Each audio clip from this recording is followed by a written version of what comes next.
Peyğəmbər kör bir şəxsə qaşlarını çatmışdımı? Bu hadisə İslamın Məkkədə yayıldığı ilk illərdə baş vermişdir. Müşriklər yeni iman gətirmiş müsəlmanlara qarşı ağır təqiblər həyata keçirirdilər.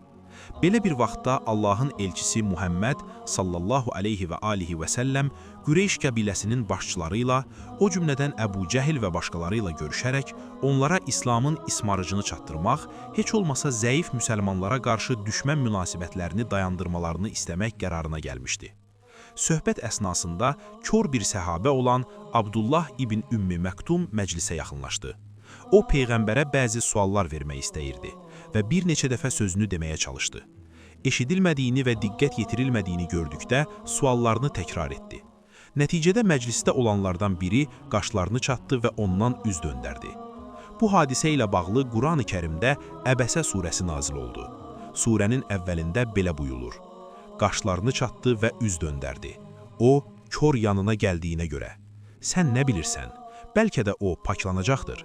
Yaxud öyüd nəsihət alacaq və bu öyüd nəsihət ona fayda verəcəkdir. Qaşlarını çatan kim idi? Tarix boyu müsəlman alimləri bu məsələdə fərqli mövqe bildirmişlər.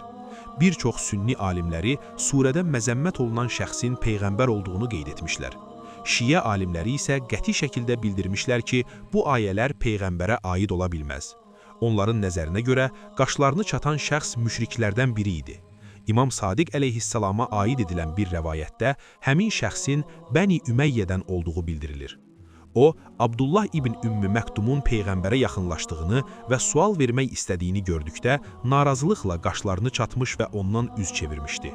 Onun sifətində elə bir ikrah ifadəsi vardı ki, güya Abdullahın yaxınlığı ilə çirklənəcəyini düşünürdü.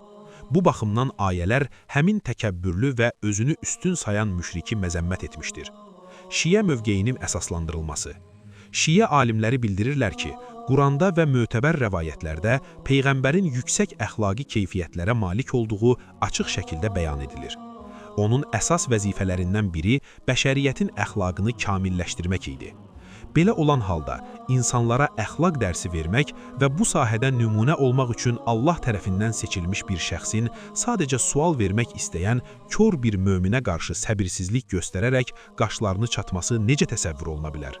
Bu cür iddia Şiə baxışına görə həm məntiqə uyğun deyil, həm də Quranda və hədislərdə Peyğəmbər haqqında verilən açıq tərif və təsvirlərlə ziddiyyət təşkil edir.